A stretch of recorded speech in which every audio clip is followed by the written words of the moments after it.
같이 일어나셔서 누가복음 3장 21절에서 22절 말씀을 함께 읽겠습니다. 제가 읽겠습니다. 백성이 다 세례를 받을새 예수도 세례를 받으시고 기도하실 때에 하늘이 열리며 성령이 비둘기 같은 형체로 그의 위에 강림하시더니 하늘로부터 소리가 나기를 너는 내 사랑하는 아들이라 내가 너를 기뻐하노라 하시니라. 이 모든 말씀은 하나님의 말씀입니다. 하나님 감사합니다. 아멘. 감사합니다. 자리에 앉으시고요. 오늘 설교 말씀은 나는 내일 죽는다 라는 말씀으로 우리가 함께 나누겠습니다. 할렐루야. 오늘도 예배 자리에 나오신 여러분들 모두를 주님의 이름으로 축복합니다. 아멘. 주님께서 여러분을 기뻐하시고 여러분들을 통해 영광을 받으실 것을 믿습니다. 아멘. 하나님의 부르심에 응답하는 여러분에게 주시는 능력과 평화가 가득하기를 주님의 이름으로 축복합니다. 아멘. 또한 한 주간 너무 추웠는데 한겨울의 추위보다 아픈 겨울을 보내는 이들에게 주님께서 만나주시는 따뜻한 온기가 전해지는 시간이 있기를 주님의 이름으로 축복합니다. 아멘. 지난주에는 요한복음 서문에 대해서 저희가 함께 나누었습니다. 그래서 우리 주님이 빛으로 오셨고 근데 우리가 그 빛을 피하고 있고 외면하고 있었고 또 주님께로 와야 하는데 나오지 않는 이들이 있는 반면 또 나오는 이들도 있습니다. 근데 그 나오는 이들에게는 하나님께서 하나님의 자녀가 되는 권세를 주셨다라고 말씀드렸습니다. 그들을 통해서 하나님께 예수 그리스도께 나온 그들을 통해서 하나님이 기뻐하시고 영광 받으신다라는데 우리는 하나님의 자녀이기 때문에 예수님께서 먼저 그렇게 하나님의 영광을 보이신 것처럼 우리도 그 영광을 보이며 하나님을 드러내며 살아야 한다라고 말씀드렸고요. 그래서 우리가 그 모습을 가장 잘 드러내는 것이 우리가 모인 이 교회 공동체가 천국을 맛보는 공동체가 되는 것이 무엇보다 중요하다라고 말씀드렸습니다. 하나님 교회를 통해서 하나님이 그리고 그의 나라가 천국이 드러나기를 주님의 이름으로 축복합니다. 아멘. 주보에 안내되어 있듯이요. 이번 주간부터 8주간 주현절이라는 절기를 시작합니다. 우리가 성탄절 절기, 대림절, 사순절 이런 절기들은 많이 익숙하게 들어봤지만 주현절이라는 절기에 대해서는 조금 무심하게 지나가는 면이 없지 않아 있습니다. 주현절이라는 말은 주님께서 나타나셨다라는 것이에요. 이 절기는 교회의 초기부터 있었던 절기입니다. 그래서 어찌 보면 성탄절보다 더 먼저 있던 절기예요. 그리고 성탄절의 역할을 원래 대신하고 있었기 때문에 주현절 안에는 성탄과 예수님의 나타나심, 예수님의 공생의 삶이 다 같이 담겨있던 절기였습니다. 그런데 교회가 동방과 서방으로 나눠지고요. 그리고 또 서방에서는 이 로마 교회를 중심으로 한 교회가 성탄절을 지키기 시작하면서 이제 이 주현절 안에 있던 예수님의 탄생, 아기 예수의 탄생이라는 이 의미들이 빠져나왔습니다. 그러다 보니까 이 주현절이라는 부분이 서방교회에서는 조금 약하게 받아들여졌어요. 근데 이제 동방교회에서 정교회 계열들이에요, 보통. 그런 교회들에서는 중요하게 여기는 절기가 주현절입니다. 성탄절과 같이 중요하게 여기는 절기예요. 우리가 이 주현절을 통해서는 예수님의 삶이 어떠했지를 돌아보는 시간이 됩니다. 예수님의 삶이라고 한다면 공생의 기간을 하는 건데 이 공생의 기간 안에서 예수님이 어떤 일을 하셨고 어떤 발자취가 있으실지를 우리가 묵상하고 그분처럼 나도 예수님처럼 우리도 살아가자라는 절기가 주현절의 의미입니다. 주현절은요 보통 예수님의 세례주일로 시작합니다. 오늘이 세례주일이에요. 예수님이 세례 받으시는 것이 뭐가 그렇게 중요한가 라고 생각하실 수도 있지만 예수님의 세례 받음은 지난 2주 전에 예수님께서 그 성전에서 내가 아버지 집에 있는데 왜 걱정하셨어요? 라는 식으로 말씀하셨잖아요. 그때 예수님에게 처음으로 닥쳐온 자신의 정체성은 내가 하나님의 아들이구나 라는 정체성이었죠. 근데 예수님께서 공생애를 시작하시면서 세례를 받으셨을 때 너는 내 아들이다 라고 하나님께서 직접적으로 예수님께 그 정체성을 부여하시고 선언하는 시작이 세례 받을 때였다라는 사실입니다. 그래서 예수님의 정체성과 예수님의 사역을 가장 잘 압축하고 있는 것이 하나님의 선언이었고 그 사건이 예수님의 세례를 통해서 일어났다라고 해서 주연절의 시작을 세례주일로 해서 지키고 있습니다. 오늘 말씀을 묵상할 때는 이 세례주일에 대한 누가복음의 시선, 누가의 시선은 어떠했는지, 그리고 예수님의 세례가 무슨 의미가 있지에 대해서 고민해 보겠습니다. 그리고 그 세례가 우리에게도 주어졌다는 사실을 함께 나누어 보겠습니다. 예수님의 세례 사건은 모든 복음서에 등장합니다. 마태, 마가, 누가, 요한에서 빠지지 않고 다 등장해요. 그 말은 무슨 말이에요? 당시의 교회 공동체가 예수님이 세례 받으셨다라는 그 사건 자체를 매우 중요하게 여겼다라는 사실이에요. 그때의 상황, 그 사건의 현장, 그리고 그 사건이 주는 우리에게 주어지는 의미, 이 모든 것들이 교회의 중요한 사건이 예수님의 세례 받으심이라는 거예요. 다른 복음서들은 좀 긴 데도 있습니다. 마태나 요한 같은 경우는 길이가 조금 길기도 한데 마가나 누가 같은 경우는 매우 짧습니다. 오늘 우리가 읽었던 누가복음도 본문이 2절밖에 안 돼요. 예수님이 세례 받으셨다라는 본문이 2절밖에 안 됩니다. 마가 같은 경우는 원체 복음서가 16장밖에 되지 않고 스토리, 이 이야기를 펼치는 방식이 짧게 빠르게로 되어 있기 때문에 예수님의 그 세례 사건도 많이 안 넣었구나 라고 생각할 수 있지만, 누가복음은 예수님의 탄생 앞에 지금 저희가 세례를 읽은 게 3장인데 1장, 2장 자체를 예수님의 탄생에 두고 있거든요. 그러면 예수님의 탄생을 길게 뒀는데 세례는 왜 짧지? 라고 생각할 수 있습니다. 누가는 예수님의 세례를 표현할 때 아주 핵심적인 부분만 넣는 방식으로 예수님의 세례를 설명했습니다. 이 예수님의 세례를 이야기할 때 꼭 함께 겹쳐지는 인물이 있습니다. 이 인물은 초대교회에 있어서 한편으로 부담이 되는 인물이기도 했고, 이 사람을 어떻게 해석해야 할까를 두고 교회가 많이 고심했습니다. 바로 그 사람이 세례 요한입니다. 왜냐하면 예수님께서 스스로 세례를 이렇게 하신 게 아니라 세례 요한에게 세례를 받으셨기 때문입니다. 보통 사람들은 우리가 누군가에게 배운다라고 할 때 가르치는 사람은 보통 선생님을 하고요, 배우는 사람은 학생을 합니다. 우리는 선생님이 학생보다 높은 직위에 있다라고 생각을 해요, 보통. 그러다 보니 사람들이 예수님께 세례를 준 세례 요한이 사실은 더 큰 사람이 아니야? 라고 이야기하고 질문하고 교회 공동체 안에도 그런 이야기들을 나누게 됩니다. 근데 예수님의 제자들로부터 해서 쭉 시작되어 온 성도들에게 바른 가르침을 주는 교사들은 그렇지 않다라는 것을 알려야 하고 가르쳐야 하는 거예요.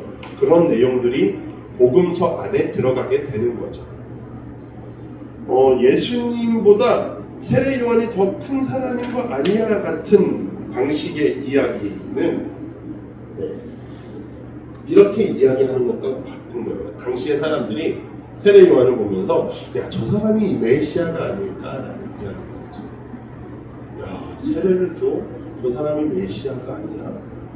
그렇게 생각하는 사람들의 이런 이야기의 흐름이 이제 후대의 성도들에게 사실은 예수님보다 세례 요한이 더 큰 거 아니야? 뭐 이렇게 받아들이는 거죠.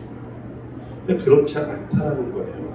복음서에서는 그 설명들을 하려고 마태복음은 세례 요한이 예수님께서 이렇게 오시니까 아니 제가 선생님께 세례를 받아야 하는데 어떻게 당신이 나에게 세례를 받습니까? 이런 설명이 들어가 있습니다. 요한복음 같은 경우에는 왜 세례 요한이 세례를 베풀면서 이렇게 구구절절한 설명이 많아요. 예수님께 무엇을 위해서 내가 이 사람에게 세례를 베풀까, 이런 설명이 좀 깁니다. 예, 오늘 누가복음은 누가는 어떤 방식을 택했냐면 요한을 예수님의 세례 안에서 제거하는 방식을 택합니다. 오늘 본문을 보시면 앞으로 넘어가서 본문을 보시면 요한에 대한 이야기가 하나도 없습니다. 그렇죠? 예수님의 세례에 대한 설명인데 분명히 요한에게 세례는 받으셨을 텐데 누가는 그 예수님의 세례를 이야기하는 사건 안에서 요한을 쏙 뺍니다. 그리고 성경이 있으신 분들은 그 앞에를 보시면 어떤 내용이 있냐면 세례 요한이 잡혀갔다라는 이야기가 있어요. 헤롯에 의해 감금되었다라는 이야기가 있습니다. 그러니까 누가는 이런 방식으로 예수님의 세례에 있어서 요한은 중요하다, 중요하지 않다, 중요하지 않다, 빠져도 돼 라는 이야기를 하고 싶은 거예요. 그래서 누가는 이런 방식으로 예수님의 세례에 있어서 요한이 왜 커? 요한은 예수님의 세례에 있어서 중요하지 않아 라고 이야기하고 있는 것이죠. 이제 그러면 예수님의 세례에 있어서 요한을 건너가면 그러면 예수님이 꼭 세례를 받았어야 하나? 라고 묻는 사람들도 있습니다. 왜냐하면 요한이 주던 세례는 어떤 세례죠, 여러분? 회개의 세례입니다. 회개는 어떤 사람이 하는 거예요? 죄가 있는 사람이 하는 거예요. 근데 우리는 예수님에 대해서 어떻게 배우죠? 죄가 없으신 분이다 라고 교리상으로 배워왔어요. 그리고 성경 안에서도 그분이 우리와 같이 되셨으나 죄는 없으시되 라는 말씀도 있습니다. 그러니까 예수님께는 죄가 없으신 분인데 그분이 왜 세례를 받는 거야? 세례 요한한테 세례를 받으면 그것은 죄가 있으니까 받는 거 아니야? 라고 질문하게 되는 거예요. 자연스럽게 하게 되는 겁니다. 그런데 그 설명을 복음서의 저자들은 당연히 해야겠죠. 근데 그것이 요한에게 죄사함의 세례인가 아니라는 것을 누가는 이야기하고 있습니다. 그 방식으로 아까 말씀드렸던 것처럼 요한이 쏙 빠져 있습니다. 그러면 어떤 방식으로 무엇이 더 중요한 게 되냐면 예수님께서 세례 받으실 때 하늘이 열리고 무엇이 오셨다 그러죠? 성령이 비둘기같이 생긴 성령이 예수님께 임하셨다라고 말하고 있어요. 요한이 물로 베푸는 방식을 통해서 하늘이 열리고 성령이 오셨다라고 말하는 것은 즉 예수님이 받으신 세례는 요한의 세례가 아니라 하늘에서 주어진 하나님께서 주신 세례이다라는 표현인 거예요. 그래서 성령이 직접 예수님께 찾아오셨다라는 표현과 함께 하이라이트로 말씀하시는 게 하나님의 선언이 등장하는 거예요. 하나님의 말씀. 그래서 누가는 지금 예수님은 요한의 세례를 죄사함의 세례를 받은 것이 아니다. 예수님께 세례를 베푼 것은 요한인가 아니면 하나님인가 라고 지금 이야기하고 있는 겁니다. 오늘 본문을 통해 그 말은 누가는 하나님께로부터 성령의 세례를 받았다는 거예요. 성경 안에서 세례는 두 가지를 이야기합니다. 물세례와 성령 세례를 이야기해요. 그래서 오늘 사도행전 본문을 읽었을 때도 물세례는 받았는데 예수님의 이름으로 물세례는 받았는데 성령을 받지 못한 이들이 있더라 라고 해서 사도들이 가서 성령 받도록 기도를 해주었다라고 이야기해요. 그러니까 예수님이 받으신 세례와 같은 세례를 받아야 하는데 그런 세례를 받지 못했기에 사도들이 가서 그들을 위해 기도했다라는 것입니다. 그러니까 예수님의 세례는 회개의 세례, 죄를 씻는 세례가 아니라 하나님의 아들로서 성령이 임하시는 세례였다라는 사실이에요. 그것이 본문에서 이렇게 이야기하는 거죠. 22절에 성령이 비둘기 같은 형체로 그 위에 강림하시더니 하늘로부터 소리가 나기를 너는 내 사랑하는 아들이라 내가 너를 기뻐하노라 라고 하나님께서 세례를 주시면서 선언하시는 거죠. 너는 내 아들이다. 그래서 세례 요한에 대한 이야기는 이제 던져지는 거예요. 요한이 메시아인 거 아니야? 아니, 예수 그리스도가 메시아다라고 복음서를 통해 누가는 분명하게 이야기합니다. 그러면서 이 하나님의 선언은요, 예수님의 자기 정체성의 확정이에요. 시작.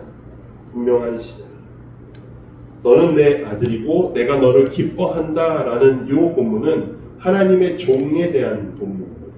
그래서 예수님께서 하나님의 아들로서 그리고 하나님의 종으로서 하나님이 기뻐하시는 일들을 행하게 될 것이다 라는 사역의 시작점, 공생애의 시작이라는 거예요. 이게 마태복음과 약간 다른 부분은 마태는요, 하늘에서 소리가 들립니다. 이 사람은 나의 사랑하는 이요, 이런 식으로 그러니까 3자로 표현됩니다. 이 사람이고요. 근데 오늘 누가복음에서, 마가복음과 누가복음에서는 너는 이라는 표현을 하고 있습니다. 하나님께서 예수 그리스도를 향해서 직접적으로 말씀하고 계시고 둘 간의 관계에서 들리는 말이었다는 사실이죠. 그래서 예수 그리스도는 자신의 사명을 분명하게 이 세례 사건을 통해서 하나님의 세례를 통해서 성령의 세례를 통해서 분명한 마음을 가지고 그 길을 가기로 하시는 거죠. 인류 구원의 길을 가기로 하시는 겁니다. 누가복음에서는 하나님의 아들이시다라는 사실을 조금 더 보충해서 설명하기 위해서 오늘 본문 다음에 뭐가 나오냐면 예수님의 족보가 나옵니다.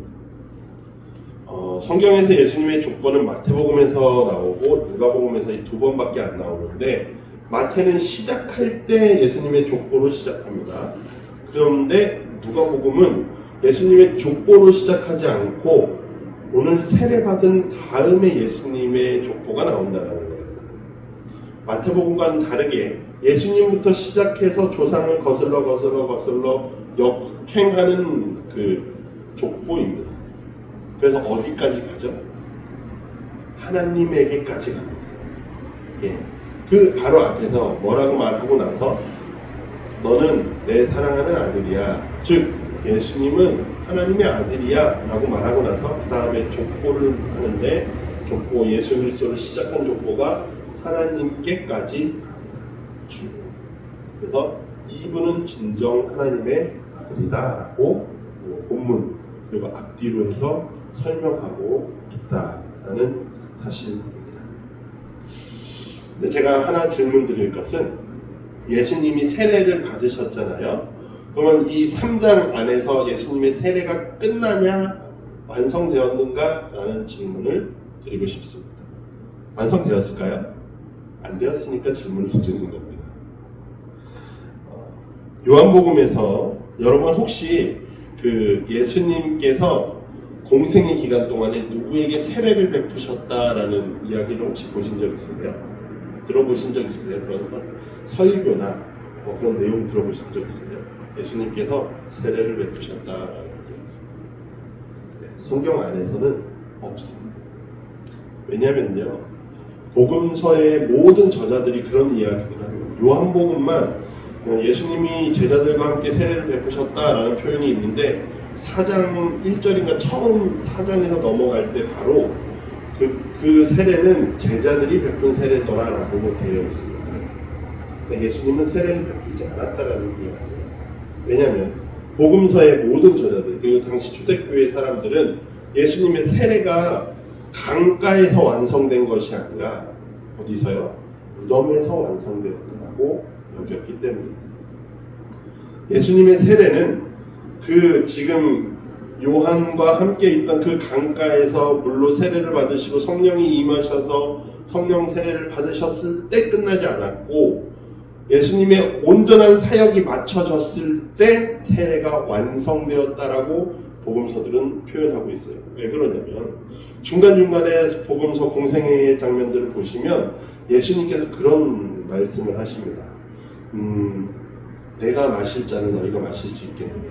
너희는 내가 마실 잔을 마실 수 없고 내가 받을 세례를 받을 수 없다. 그 이야기가 무슨 이야기예요? 즉 예수님께서 자신의 죽음에 대해서 세례와 연결지어서 보고 계셨다라는 이야기입니다.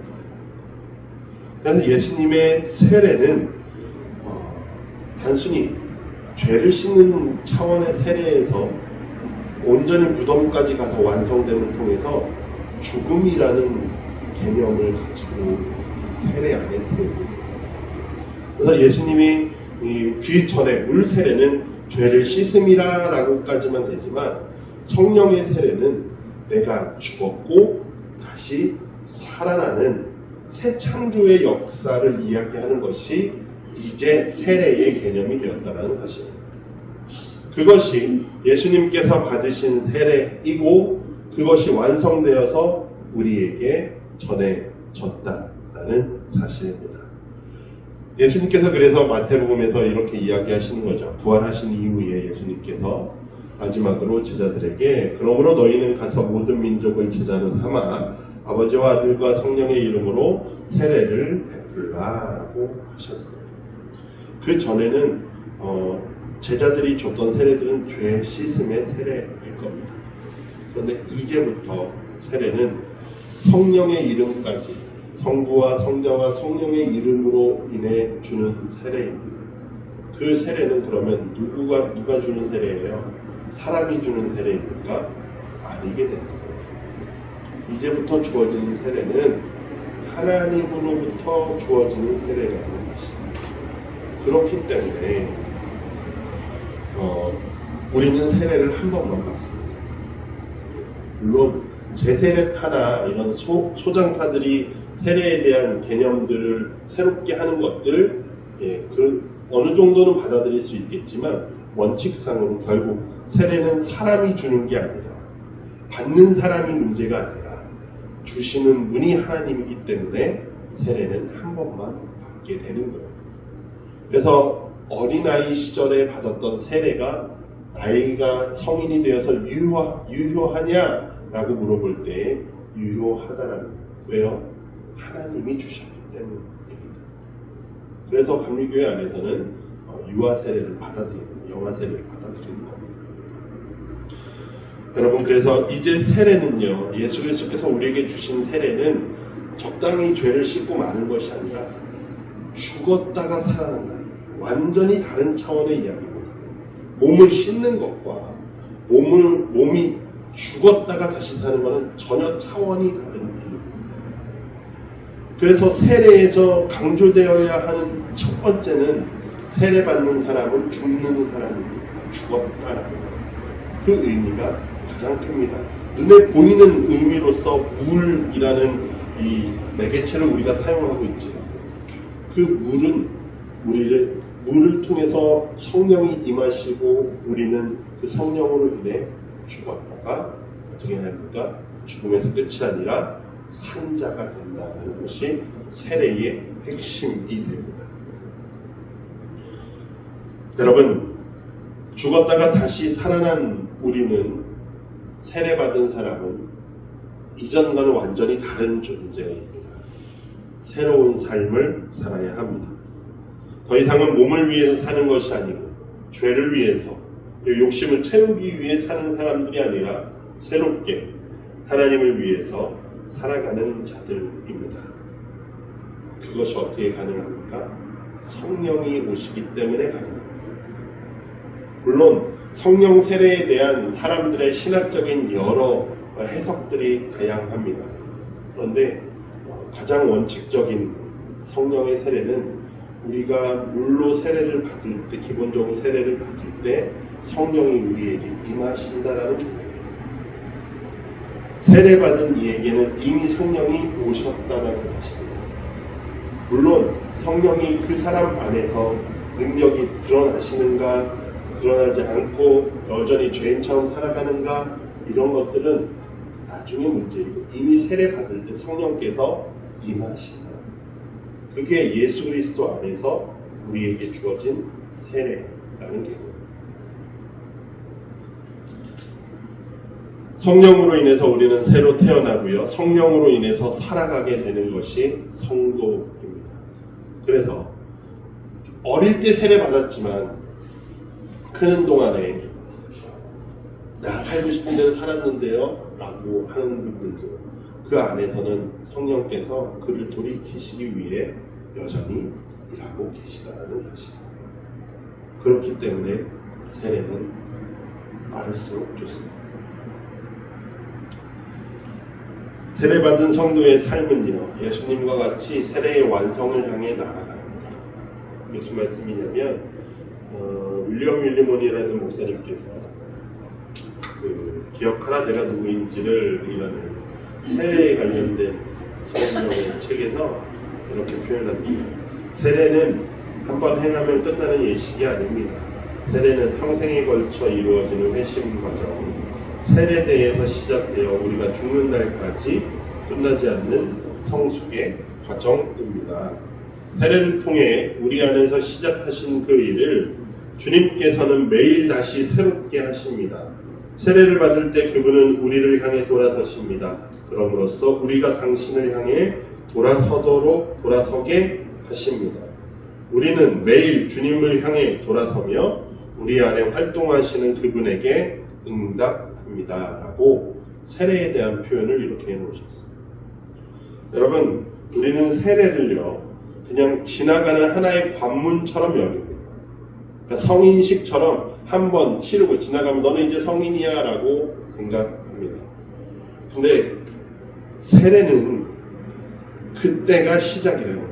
받았을 때가 시작이고 그 이후의 삶을 통해서 매일매일 세례받는 사람으로서 살아간다라는 사실입니다.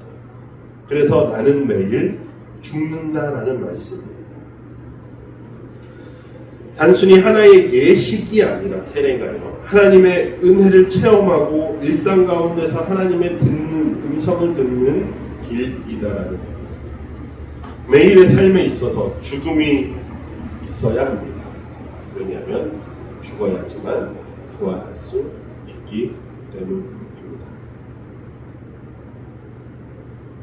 우리의 신앙의 연수들이 오래되어서 나의 세례가 기억나지 않는다 할지라도 언제 받았지, 어떻게 받았지 기억나지 않는다고 할지라도 여러분들의 삶 속에서 늘 세례에 대한 생각들, 여러분의 신앙에 새로워지고 예수 그리스도를 인해서, 예수 그리스도를 통해서 내가 죽었고 다시 살았다라는 사실을 매일 새롭게 하는 것이 우리의 일상의 세례일 것입니다.